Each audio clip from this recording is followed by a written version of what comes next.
Assalamualaikum warahmatullahi wabarakatuh.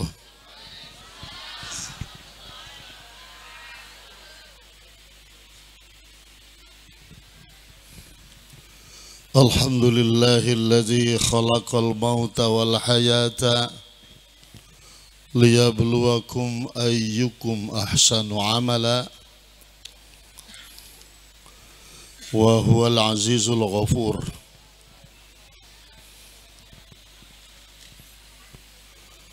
Asyhadu an la ilaha illallah wahdahu la syarika lah wa asyhadu anna Muhammadan abduhu wa rasuluh.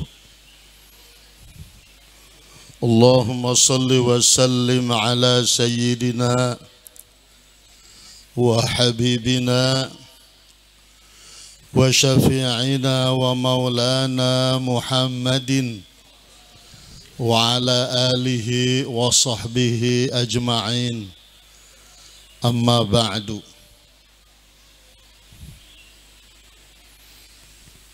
Al-Mukarram, guru kita bersama Bapak Muallim Kiai Haji Ubaidillah Hamdan yang kita nantikan kehadirannya untuk memberikan tausiah kepada kita semua. Semoga Allah SWT memberikan kesehatan kepada beliau sehingga dapat membimbing kita sekalian. Al-Mukarram, Ketua Pemakaman Ar-Raudhah, Bapak Al-Ustaz Markam Marhaba.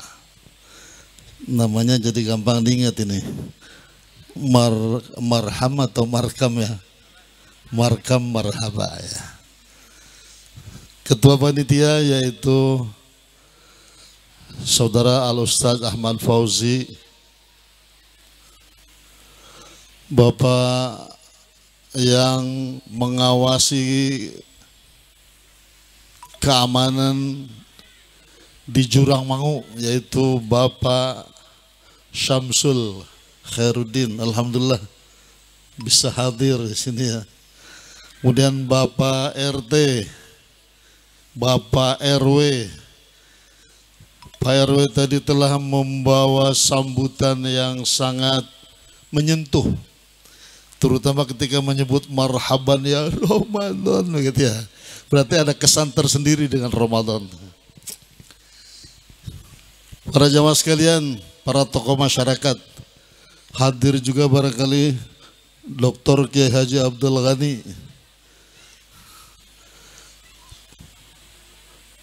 pengarah pendidikan agama melalui Masjid Darul Mukminin, dan juga banyak sekali para tokoh hadir di sini, para kaum ibu, Ustazah Hajah Marti, dan ustazah-ustazah yang lain. Sebenarnya agak canggung disebut sebagai apa tadi, sambutan atau sekedar sambutan saja, atau ada sedikit tausiah. Nggak apa deh, dikit-dikit ya. Kalau mengenai sudah masuknya kita ke area pemakaman ini, waktu kita masuk kemari, kira-kira apa yang terbayang oleh kita?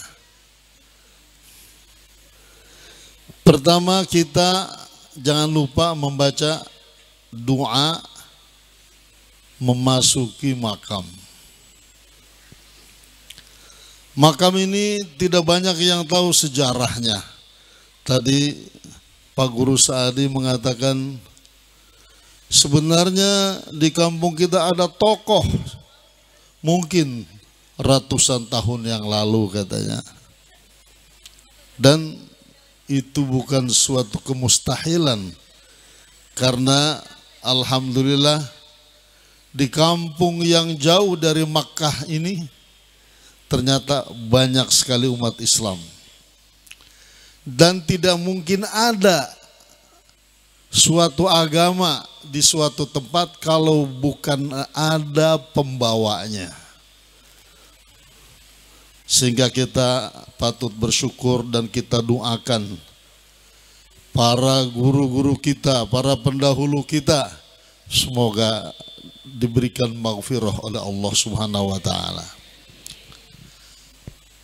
Kalau orang-orang tua kita juga tidak banyak tahu, barangkali Bapak Muid bin Ritan dia lebih tahu. Tapi kalau saya dan Haji Rohidi ini,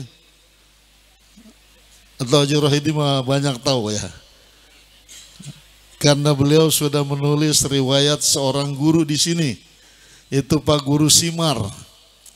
Telah beliau tulis riwayatnya sebagai zikroyat, sebagai suatu kenangan bahwa kita kenal agama bukan sendirian, bukan agama boleh ketemu, tapi agama kita pelajari dari orang-orang yang memang menuntun kita sejak belajar alif dasa'ah, alif bawaih, alif dapen a i u ya, dan selanjutnya kita pelajari melalui kaidah Baghdadiyah. Sampai sekarang ada Iqra yang paling top ya.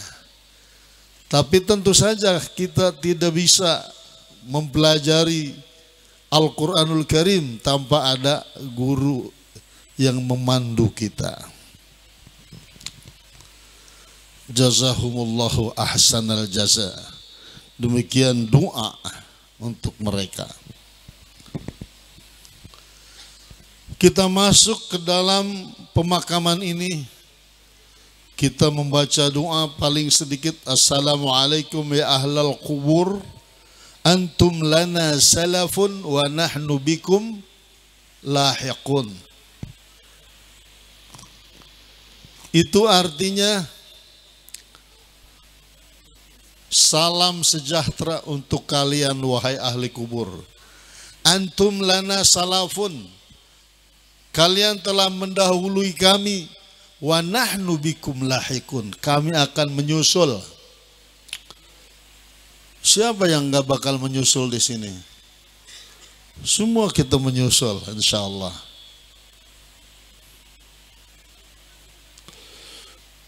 Para jamaah sekalian, kita teringat siapa keluarga kita yang dimakamkan di sini. Kita mencoba menghitung di baris mana, di lempengan mana, masihkah ada kemboja ditanam di atasnya. Lalu kita tertunduk dan teringat dengan misalnya bapak kita, ibu kita. Sekian lama kita dibina oleh ibu bapak kita, terbayang semua ketika kita menghadap makomnya, kuburannya.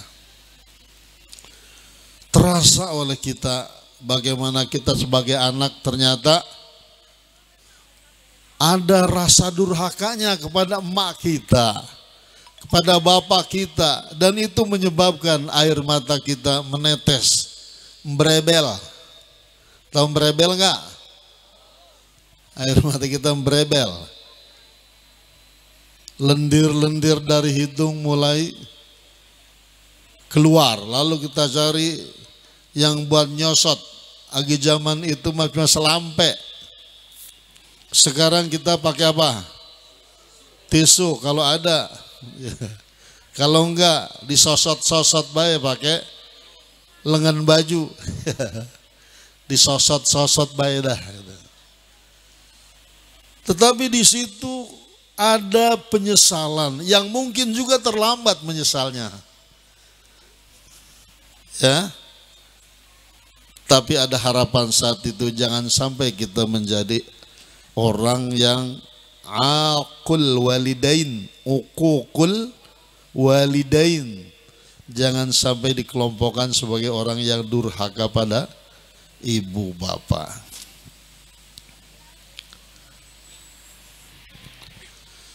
Para jamaah sekalian,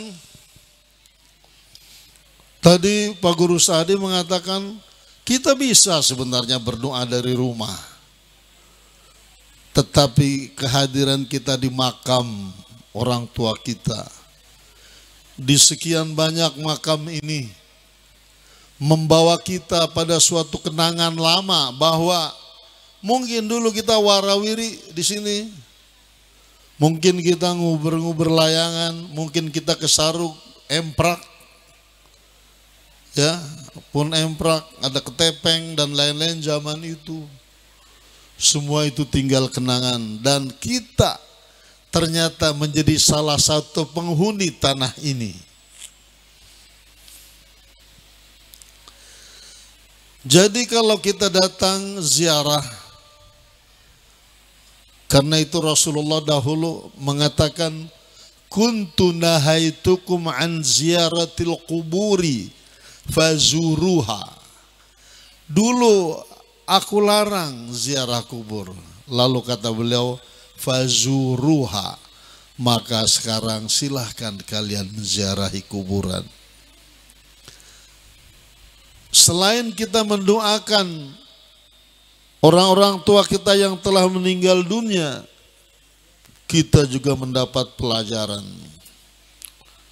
bahwa kita akan memasuki satu liang yang namanya liang lahad, L-A-H-A-D, lam hadal. Makanya utlubul ilma minal mahdi ilal lahdi. Jadi namanya liang lahad, tapi diganti oleh kita liang apa? Liang landak. Ya, diganti jadi liang landak. Sebenarnya lahad sesuai dengan hadis Nabi, utlubul ilma minal mahdi ilal lahdi. Tuntutlah ilmu dari mahdi, ayunan, sampai ke liang lahad. Jadi jangan kita bilang lagi ngelandak, tapi lagi ngelahad, sedang menggali untuk liang lahad, bukan liang landak. Landak siapa yang jadi landak?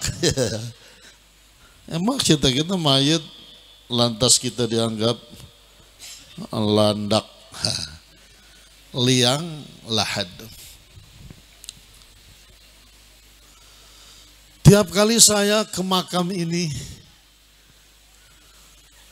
karena ibu, bapak, kakek, nenek, saudara pada ada di sini, selain hari-hari seperti ini, saya juga datang. Kalau saya kemudian jalan ke sana, teringat oleh saya, dulu waktu ngangon kebo, saya ngangon kebonya bukan di Japos, bukan di ini namanya Pulo. Kalau yang di sana Tugu, yang Nilakandi itu namanya Tugu. Bocah Pondok Jati yang beletanan dikit, termasuk yang kidul, kayak Encing Emas pada itu ya. Saya masih ingat Encing Emas itu ngangon kebunnya ke sono, ke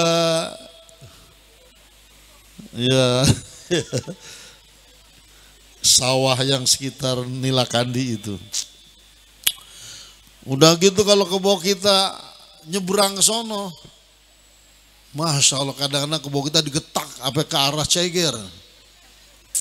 Terus kalau lagi belakai ada punya pantun masing-masing. Blang-blang kundi, blang, patokan bambu tali, bocah sono kurang ajar. Ya itu nggak pantas ujungnya tuh bahasanya. Saya kira kalau orang-orang zaman saya pada tahu itu. Blang-blang kundi, blang, patokan bambu tali. Diajarin bahasa yang nggak cakep dari masih dulu itu. Lalu kalau lagi giliran ada tanggapan, di mana toa speaker dan gelenggeng baik dari jam 3. Udah orang berani lama-lama di sono udah pengen dugu yang baik itu kebo. Kebo ngata lah ngapa masih siang gua digiring baik kata lah jauh tahu itu gelenggeng baik apa sombok. Berarti kita udah pengen apa? Pengen pulang, pengen dapetin Bapak Asep masang lampu. Pak Asep orang sono tuh orang di belakang kelurahan. Karena belum ada lampu petromak. Saya pendakom itu pengen ngelihat itu. Mungara muka kita ada di itu kan kayak dandang bawahnya tuh ya kalau. Jadi kita kalau ngaca itu bisa di situ. Saya dan teman-teman tuh kalau lagi ndakom, dia lagi ngompak begitu. Kita jenjet itu mulut kita. Gitu ya. Udah resep banget rasanya. Mungara dapat begitu tuh kebo udah digiring. Dari sono sampai kemari enak orang-orang mah kebunnya pada lulut ditunggang pada diembai. Kebo saya mah susah banget ditunggang ah. Sampai di sini pada turun tuh kebo saya juga turun. Sebab kalau saya mah bukan kebo saya, itu Maro sama orang Ceger. Namanya Haji Nuar. Jadi kebo itu belum akrab sama saya. Nah udah pada rapi, orang-orang pada pulang. Saya juga orang di sana, orang saya bisa berenang. Dari dulu, padahal belum terlalu lebar kayak sekarang badan. Tapi orang bisa berenang waktu itu. Lah kebo saya, orang-orang pada pulang malah makin ke bawah gitu. Ntar dia kan banyak banget rongok tuh apa rongok atau apa. Ntar dia masukin begitu, ntar dia bangun begitu. Lah kebo apa bukan pada pulang bareng-bareng. Masya Allah udah semakin takut saya. Saya yang jadi pelajaran buat saya waktu itu saya berdiri ngadepin kali. Saya lagi cakar-cakar itu tempat duduk. Tangan saya itu nyangkut kukunya. Saya pikir makali itu akar kayu. Ternyata begitu saya estoin ya. Saya estoin apa ya? Estoin, saya openin. Ternyata itu centong orang. Dan itu ternyata mungkin memang ada kuburan yang tergerus air kalau hujannya. Subhanallah. Kalau sekarang saya ingat dengan firman Allah dalam surat Yasin. Wa daraba lana masalan wa nasiya khalqah. Qala man yuhyil izama wa hiya ramim. Wa daraba lana masalan, dan Allah memberikan suatu masal, suatu permisalan. Wa nasiya khalqah, dan manusia lupa akan kejadiannya. Kita dijadikan dari apa? Orang tapi ngopenin dari apa? Setelah dia menikah baru dia paham, oh ini bahan jadi orang tuh ginian gitu ya. Karena dia lupa, may yuhyil izama wa hiya ramim. Siapakah yang menghidupkan tulang belulang padahal sudah lama hancur, sudah musnah sekian lama. Ini kuburan yang paling dulu-duluan kayak di sono loh. Itu sekarang barangkali sudah tidak tersisa. Sudah ramim. Tapi Allah katakan, Qul yuhyiha allazi ansha'aha awwala marrah. Katakanlah hai Muhammad, yang menghidupkan tulang belulang itu adalah allazi ansha'aha awwala marrah, yang menciptakan dia awwala marrah, pertama kali. Wa huwa bikulli khalqin alim. Allah Maha tahu hal-hal tentang penciptaan. Kenapa kalian bingung bahwa nanti dihidupkan setelah tulang belulang hancur? Jangan bingung. Dulu saja kamu tidak pernah ada menjadi ada. Baba kita, emak kita nggak pernah ngasih contoh. Ya Allah, nanti anak saya kerja begini ya, mukanya biaran kayak daun sirih. Kita nggak dikasih contoh Allah itu.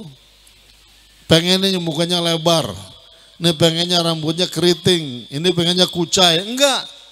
Semua Allah ciptakan pertama kali, tapi nanti berujung pada kematian dan hancur. Para jamaah sekalian, setelah kehidupan ini berakhir, kita pun kembali, dan orang-orang di sekitar kita mengucapkan inna lillahi wa inna ilaihi raji'un.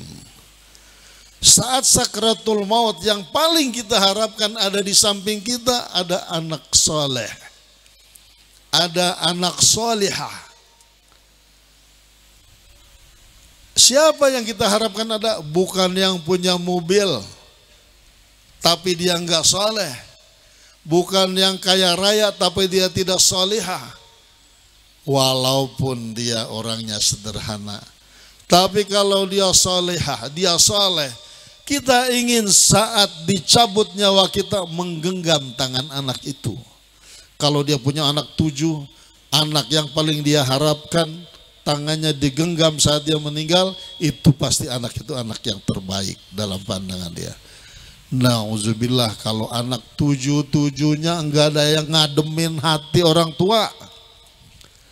Lalu datang, ya lu lagi datang, gua mau mati. Ini siapa? Ya elah, kemarin lu ribut, muka gua lu cakar. Masya Allah. Ini lagi surat gua dirompes-rompes. Ini yang mana? Udah 3, yang 4 kali. Yang 4 ngambek mulu, orang pulang-pulang lagi. Sekalinya pulang, Masya Allah. Jadi ini mana ini? Malaikat maut sudah ingin mencabut nyawa. Ya Allah. Berarti di situ terasa anak saleh itu yang kita doakan, Rabbana hablana min azwajina wa dzurriyyatina qurrata a'yun. Ini yang kita cari, qurrata a'yun. Waj'alna lil muttaqina imama. Dia menjadi penyejuk mata kalau kita lihat dia.